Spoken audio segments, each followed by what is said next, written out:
Vilket samtal vi hade i en helt fantastisk miljö, alldeles vid Oslofjorden, en solig vårdag, Zubair och jag. I en värld som ständigt förändras är det kanske inte svaren som formar oss. Det sitter igen hos mig efter vårt samtal och fortfarande nu när det har gått några dagar. Utan vår förmåga att vara närvarande, nyfikna och förankrade i det som är sant för oss som människor, så har vi inte det som krävs för den framtid som väntar och det nuet som är. Du och jag, vi behöver ta hand om vår inre kompass. Det är där riktningen börjar. Vad är det som på riktigt är viktigt för dig? Tack för att du lyssnar på Kraftpodden och varmt välkommen åter. And for my English listeners, before you move on, be honest with yourself. What questions are you avoiding right now? Maybe something that you need to think about, reflect about. Because in a world where AI can give you answers instantly, it's not a lack of knowledge that holds you back. It's the questions you're willing to ask. And maybe even more importantly, if you don't take ownership of your direction, someone or something else will. So what do you choose? Thanks for listening and welcome back.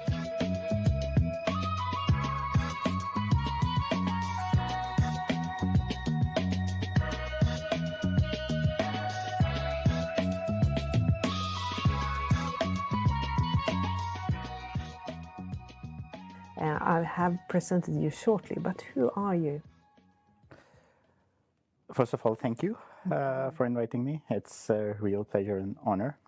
Who am I? I would introduce myself as somebody who is a lifelong learner. I think I have always been curious about people, about humans, about human behavior, and I've always been really interested in finding out what does it mean to really live a full, purposeful, flourishing life.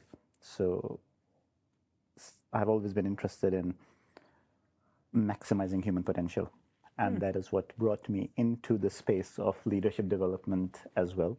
And currently I'm in the leadership development team in Telenor, looking after the global leadership development portfolio. So I am a facilitator, a leadership trainer, and thanks to you, also a coach. Yeah, and it was a whole bunch of people in that group, leadership development group globally in Telenor. We had lots of fun. And since then we also met at the IGG in Stockholm and sometimes here, actually in Norway and Oslo, where we are now at the office of Telenor. It's a beautiful day as well. Fantastic spring day, fantastic. Yeah. And you're living in Norway. I must just, before we start to talk about something, I don't know if it's more important, but anyway, how is it to be in Scandinavia, living in Scandinavia through the winter? It is a little difficult in the winter, but the summer and spring and also autumn actually compensates for it.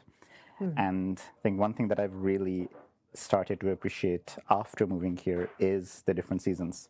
I never really appreciated summer, spring as much, but now after going through the winter, I appreciate all of these seasons a lot more. So that has definitely changed. And I can see how in Scandinavian culture, there is so much emphasis on maximizing the time out when you can be out, when it's not too cold, which is a completely different way of interacting with nature, which I've never experienced before. So you're working in Telenor, which is a huge organization, and that puts you in a position where you meet a lot of people that not that many people do meet, and I think you also maybe meet a lot of perspectives on leadership development that is kind of unique. So I'm really curious, what do you see about trends in HR leadership development in specific? I think there are a few, and I think the biggest that I see is the rapid pace of change. We have always, of course, talked about change and transformation. So it's not a new word, but it has definitely taken on a new meaning because it's technological change with AI, but now it's also with geopolitics. And suddenly everything is being disrupted. The stability that we have always known is now going away. And that is really impacting businesses, leaders. So previously, you would expect that a business is stable, and then it goes through a period of change, and then there is this expectation that we will return to the previous normal, or we will get stable again in terms of revenues, in terms of how people are experiencing change. But now it seems like that period of stability is not coming back. Previously, in our parents' generation, it was quite a given that you would, work in a company for, let's say, 20 years, 30 years, and you would expect stability, and you would expect the company to be loyal to you. You would be loyal to a company, and you would get perks in return, and everything would be quite stable. But all of that is not a given anymore. So people are also challenging themselves that how much should I invest myself to a certain organization? Because there are always restructurings, there are always layoffs. It's not a given anymore that you would work for 30 years for the same company. So people are now looking at more and more, what is the nature of my engagement with any organization, with a team, and that then means as a leader you have to be a very different. You have to have a very different philosophy in how you work with your team. You can't take anybody for granted. You can't take your team for granted. All of the previous assumptions are now going out of the window. And the third one then is, of course, AI. I think that, of course, is one of the biggest changes, technological disruptions. And even though everybody's talking about AI, but I think we still don't fully see the impact that it will have on people. A lot have actually already reduced and laid off quite a lot of middle managers. Not specifically stating it's because AI is taking over, but because they have said that we want to be leaner, and now we don't need as much of layers and hierarchy in leadership. So it is becoming leaner, it is becoming less people, and AI is definitely coming in and taking not just people's tasks, but also a lot of management tasks, which is going to be a huge disruption. Wow. So then talking about leadership development, these leaders, what do they actually need to develop? The leaders of the future. I think that's something that I personally and all of us who are working in leadership have been thinking a lot about. And one thing is clear, because of AI, now a lot of the work that you would have to do, which now could be done by AI, is not as important. AI can work on tasks. It can help a lot with intelligent side, using your mind, reasoning, logical thinking, but it cannot do the more heart, value-driven work, human-centered leadership, and that is where I think then leaders need to double down on, because at least right now AI is not at a place where it can lead with empathy or lead with a human-centric, compassionate leadership or empathetic leadership, and that is the clear differentiator that I think we still have as humans. And it is that part then which leaders need to focus on. And in many ways, I think it also frees up the leaders, because if you can outsource or delegate a lot of tasks to AI, which AI can do, then you can use more of your time to doing things which the AI cannot and should not do. So leadership development will have to now move from teaching about methods, frameworks, tools to more about bringing leadership into your actual day-to-day way of work. What does it mean to be a certain kind of leader in a certain moment, really bringing it into the flow of work?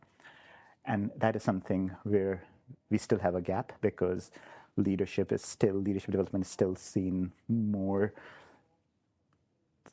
something that that is still being developed in a classroom or in a training room, where you go away for a few days and you learn and you come back. And some of that will stay, but it has to then become more and more integrated with your daily rhythm, because you can learn all the frameworks and all the tools from AI now. You don't really need a leadership trainer or a coach to teach you all of that. But what you still need to do is to find ways, how do you actually apply that in the moment to moment? And I think because you are a coach, that is one of the competencies or roles that is not going away anytime soon, because AI can, at least right now, it can teach you, but it cannot really give you feedback moment to moment in exactly what you're doing right now. I'm curious, how does that look, micro-learning in the daily events and work? How does it look like, or what does it look like? I think that is still a gap, because there is a core tension that in every business, and I know this is true for almost all organizations, which is the tension to deliver on your work and on your goals, delivery, execution, and then taking out time to reflect, learn from whatever you're working on. And to be able to get that learning in from a coach, from micro-learning, you need to still take out time. But that time is not being made in case of most people, because people already are quite swamped with work. And usually people's calendars are completely filled. Just before we started recording, we talked about full calendars from 8 until 4 in the evening, and that's the reality for a lot of people. And if you are fully occupied all day, you don't get time to reflect. And if you don't get time to reflect, then there is no space for micro-learning, for getting coached, for receiving coaching, or even just working with AI to learn something. So there is this core tension of how do you make time? And most of the organizations struggle with that. One thing is clear, that it has to respect the fact that people don't have time. And anything which is too lengthy is not going to fly. The other thing that is required for it to work is that it has to be very closely tied to what do you get out of it when it comes to your business outcome. A lot of the times we are not very good at making the business case for what we are teaching or what we are even coaching on. Wherever we have seen successes, it's with those individuals who consciously take out time for reflecting, learning, micro-learning, investing in their own growth, despite the fact that they have very less bandwidth and busy calendars, but they still take out time. And then you see it's almost exponential, the outcome in terms of their growth, in terms of their learning, but it is difficult. And a lot of the times they really have to make time at the expense of something. But it does have an outcome. And the other thing, whenever we have seen any success, it is whenever people have been able to see that there will be a real tangible benefit of what I'm learning, why I'm doing this. It is not it is very clear that there are two kinds of personas. There is one persona, and now I'm talking not just in terms of leaders, but in general, there is one persona which sees learning and growth as their own responsibility. They take that ownership. And then there's another persona which sees that as the responsibility of the organization to give it to them. And it is very, very clear that there is a huge difference in the first persona's growth. Because they see it as their own responsibility, they are able to find ways. They are able to find more opportunities, more resources, because they don't expect that it will come to them. They go and find ways to learn and grow and develop. And it shows in their career development, in their career trajectory, in opportunities they get, in how they are growing over time. So there is absolutely no alternative to taking that responsibility. So actually the future is for the learners. Absolutely. Those who want to learn and take responsibility for learning. Yes, and we've talking about AI. I read something very interesting just recently that until AI, we were, for the past many decades, we were in the age of answers, which was all about who had the best answers, because knowledge was still being cataloged, it was still being collected. The person who was at the front, the person who grew the most, was the one who had the right answers, because it was not easy to come up with the right answers. You would have to go read books, you would have to go, even Googling required some kind of intelligence. But now AI can answer in seconds what would take hours or even days before, and you can get a summary of a book in a second. Yeah. So now we are moving into the age of questions. The person who has the best questions is going to be the one who is going to succeed, because AI can give you the answers, but if you don't have the right questions, then you are in trouble. So you have to be a learner, you have to be curious, you have to ask the right questions, you have to be a critical thinker.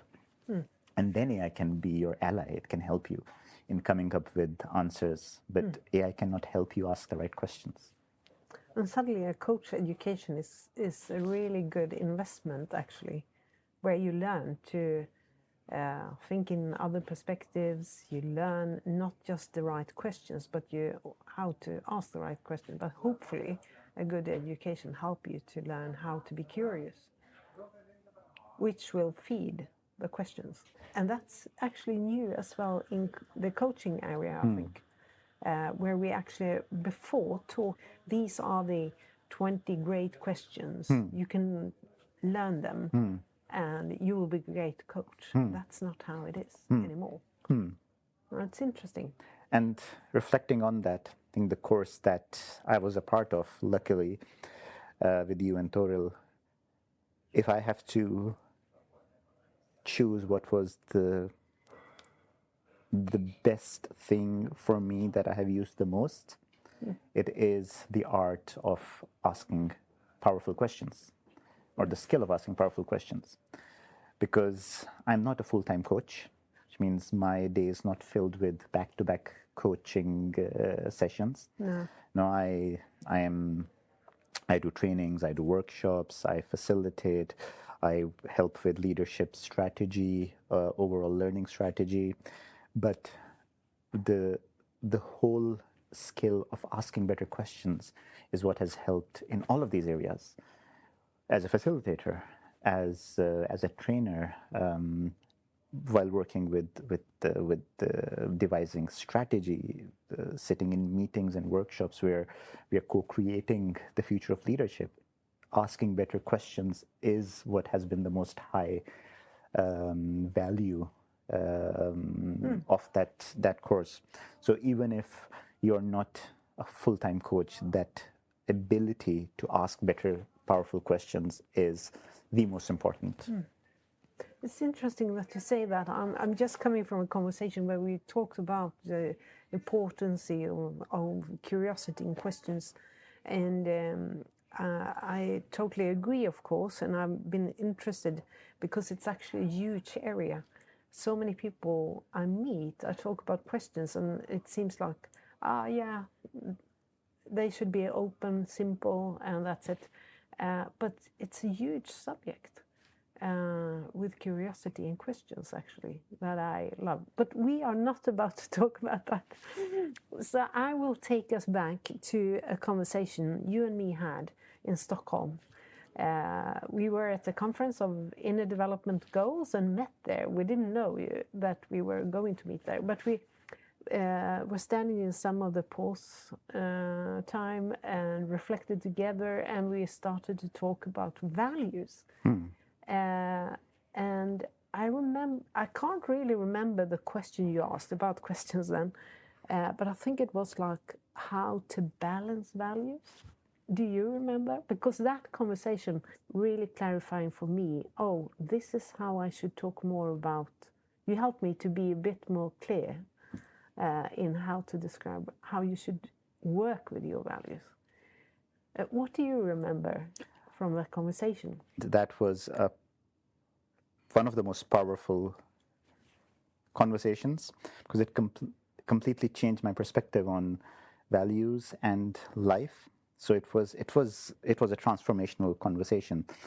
It's one of those conversations that you don't plan on having, but just have. And it just happens. And what we were talking about was, how do you live in accordance with values when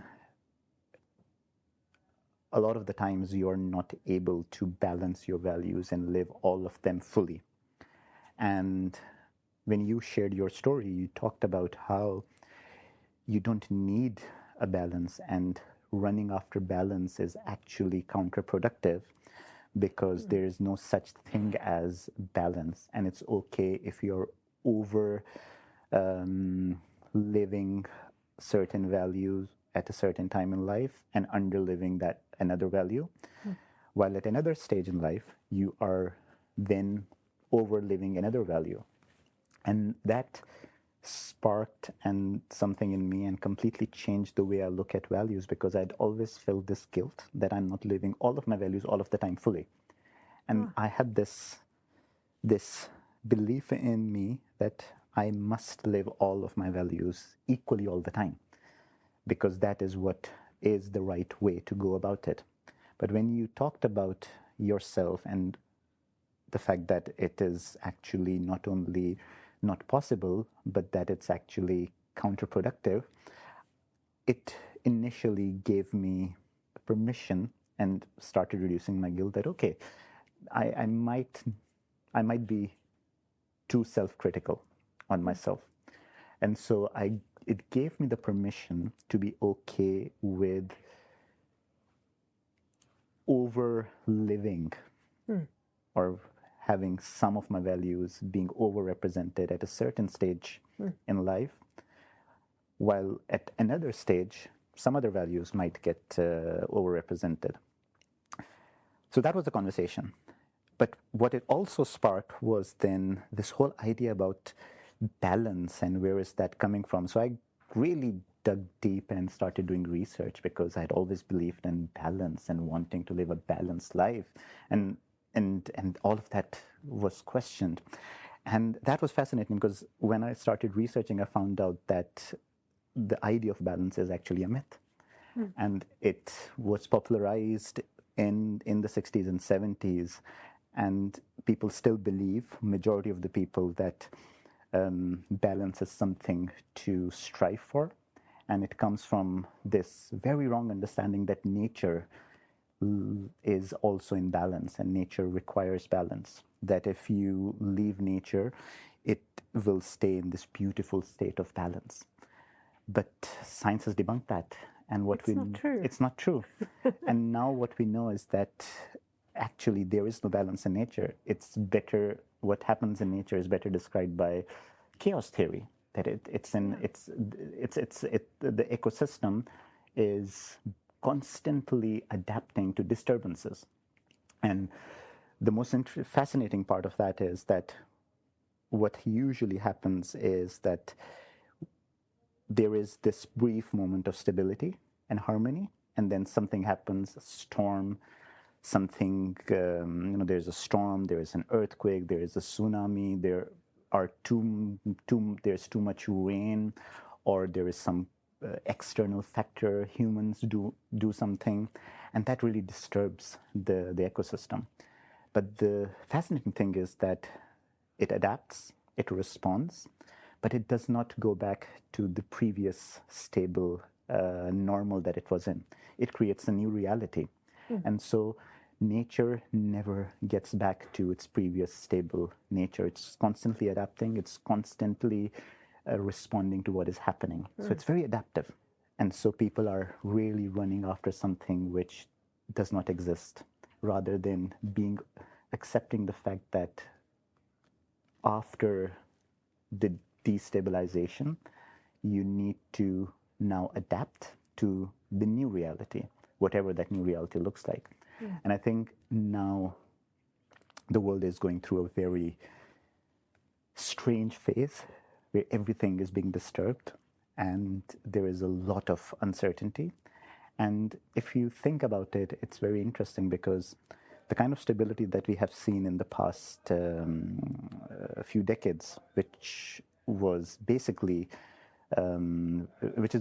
this period after World War II, that is actually the first time in history when people have had these kind of jobs where you are in a stable job where you're working 40 hours a week, you're showing up Monday to Friday, and everything is in a rhythm, and you would retire after 35 years and you get a stable pension.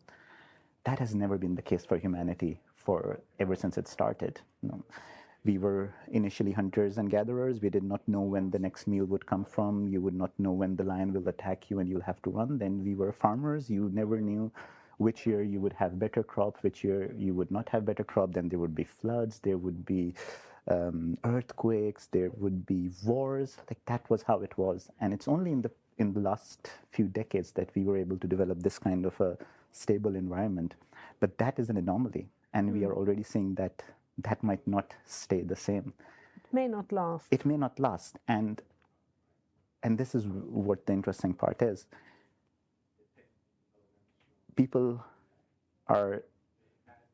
want that stability to return. But there might be another way to look at it, that it might be that the world is going back to how it always was. And this period of stability was the anomaly. And if that is the case, then what we need is skills that help us adapt and help us be more resilient, just like nature, because nature always adapts to whatever disturbances are happening.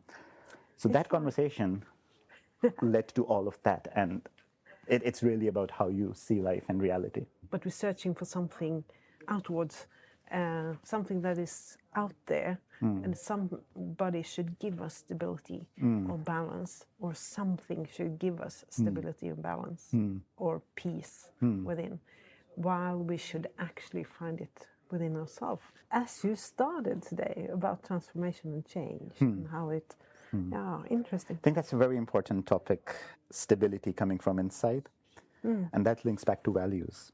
Yes. You need to know who you are.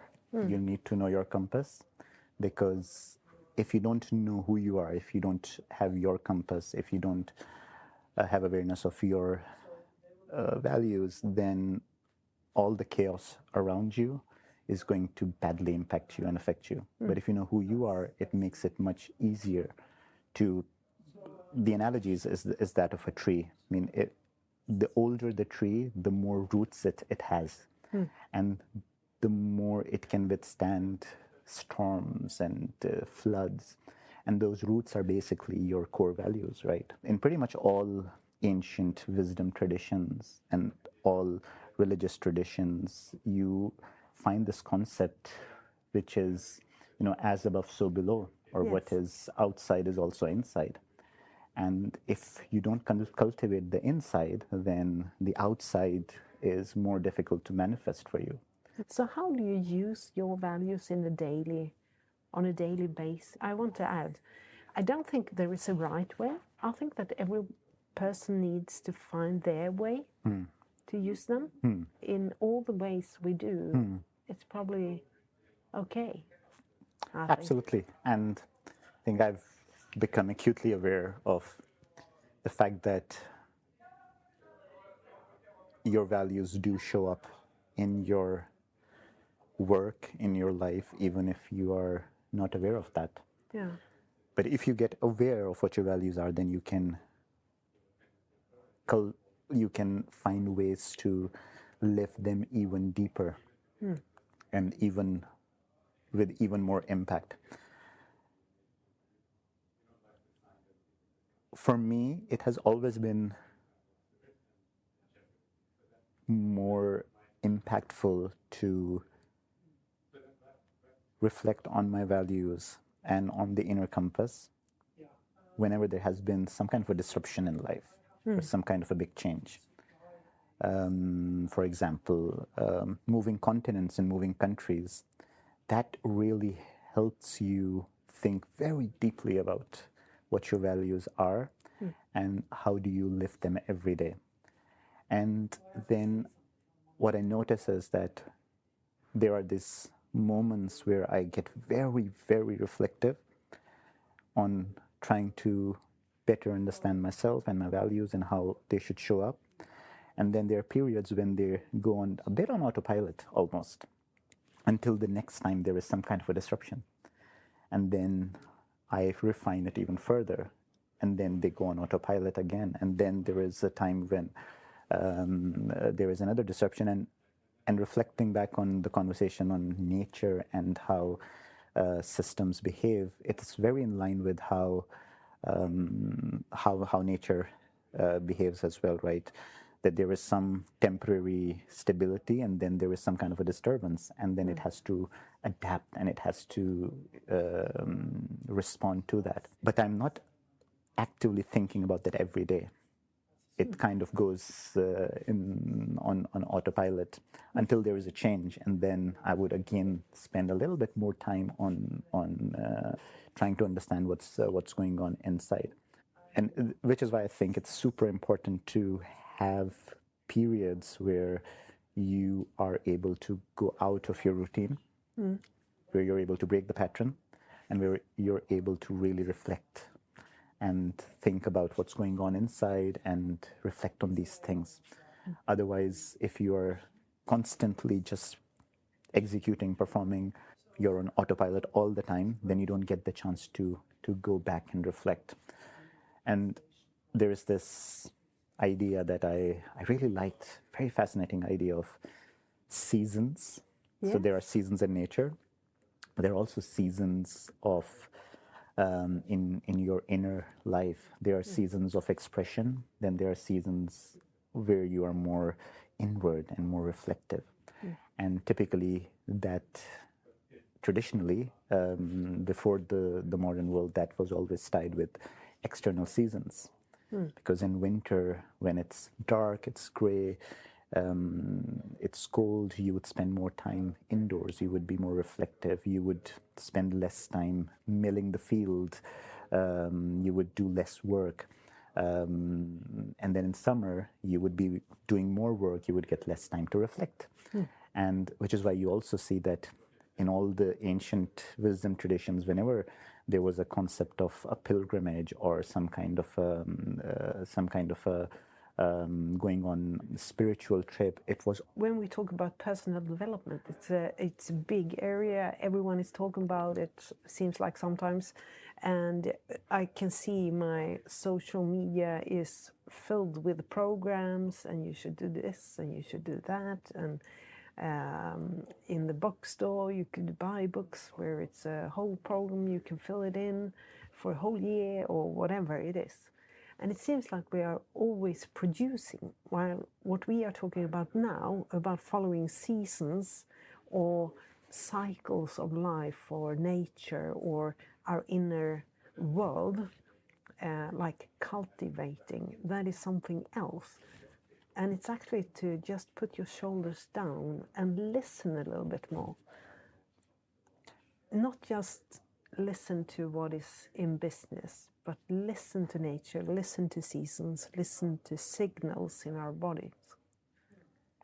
Absolutely. And there is a very wrong understanding of productivity and efficiency, which understands productivity and efficiency as a linear line, and which sees productivity as something which happens only during periods of work and when you are trying to be productive. But now research actually tells us that to be productive, you need good rest. And the level of your productivity is directly proportional to the level of your rest. If you're not getting enough rest, where you're slowing down, where you're reflecting, your quality of your output in terms of productive work is also not going to be high. Yeah. And this is something that all traditions, all throughout history, all civilizations deeply understood. And it's only in the recent time that we have gone away from that. I come from Pakistan, and in the north of Pakistan, we have very high mountains. That's where we have K2, we have Nanga Parbat, 8,000 meters. Two of the 10 8,000ers are there. And I really enjoy hiking. So I've done quite a lot of hikes in the north of Pakistan. And one thing that always fascinated me was going to these parts of the country and talking to people. And I would always find out something which really shocked me, because it's something we don't see in the cities as much. And they still follow this seasonality, where what they do, because it's very cold, it's very, very high altitude, what they do is that they do all of their work in the starting from spring to autumn. So that's when they gather all of their food. That's when they cultivate crops. That's when they do basically they're working pretty much all day. It's long days, of course. But then in winter, they are not doing any work. And what they're doing is basically, because it's so cold and the crops, you can't really have crops. So they are then consuming what they produce during the summer. And that time they spend inside their houses. They sleep a lot more. They spend more time with family. They spend a lot of time in prayer, in reflection, and that has been their rhythm for thousands of years. Their ancestors did it, and they also do it. And if you look at how humans live, that's how they've always lived throughout the world. It's only it's only in the modern world when now that we have light, artificial light, that we have kind of removed ourselves from the seasonality of nature. Yes. And we wrongly expect that people will be exactly the same in summer, winter, spring, autumn, when our bodies don't follow that rhythm. No. And which is why then you see that there are lots and lots of problems that are coming up. So if you follow that kind of rhythm, and if you try to cultivate that, it is a challenge, of course, because it's not how the business world works. But if you still try to cultivate that by creative ways, by making sure that your holidays are happening that way, that what you're taking on your plate, what you're working on is aligned with the seasons and so on, that directly increases the quality of your life, happiness, but also productivity. So instead of this just moderate productivity throughout the year, what then you will see is that very high productivity followed by periods of relative rest and calm. That's really nice. I can feel how I move to those mountains and see those people gathering their crops. I think that we're moving towards the end of our conversation. It's really been lovely to talk about these things. And I wonder, is there anything that you reflect about when you have these kind of reflections together and conversations? Something maybe stick with you. What is that after today?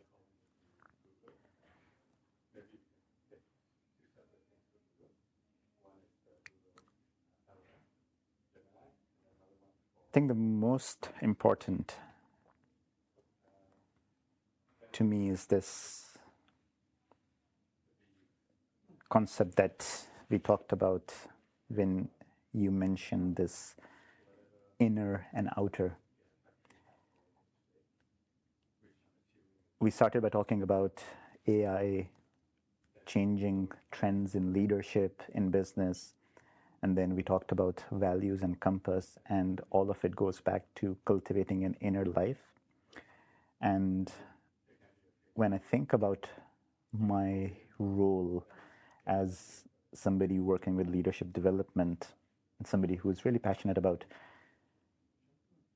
how to help others live to their fullest potential, I think it comes down to thinking deeply about how do you help cultivate that inner life for other people. Because I think that is where the gap is today. We are fantastic on the outer side, on the execution side, but I see that there is a gap on the inner side, as leaders, as humans, as generally people. And that is, in going forward, we've talked about two things. We talked about how there is so much rapid change now, and the world is not going to go back to how it was before, and you need to have that inner stability. So that is one. And then we talked about AI. AI is going to take over a lot of things, but one thing that it can never do is cultivate an inner life, which then is manifested or translated into your work and how you relate to other humans and how you lead. So what I am taking away and what I want to really focus a lot more on is what role can I play in helping cultivate that inner world or inner development. And that's where we met inner development goals. I think lately within leadership, with the space of leadership development, there has been this realization that we need to do something about what is inside and not just what is outside. And I think that is becoming even more urgent now with everything that is happening around us. Yeah, I think I leave this conversation with a great sense of that putting my shoulders down again and again and again probably and actually follow the seasons, listening for the signals and be more aware of that. That sticks to me after this conversation. And also the word cultivating. I think cultivating your inner world, but also helping others to have the room or space for cultivating their inner world. How could we co-create that? Yeah, that's what I'm thinking of. Thank you so much for the conversation and for the coffee and the beautiful view today with the sun and Oslofjorden. Really, really nice. Thank you for the invitation. It was a pleasure and absolutely loved the conversation. It's not often that we get to have conversations like these, which are much deeper. So it was fascinating.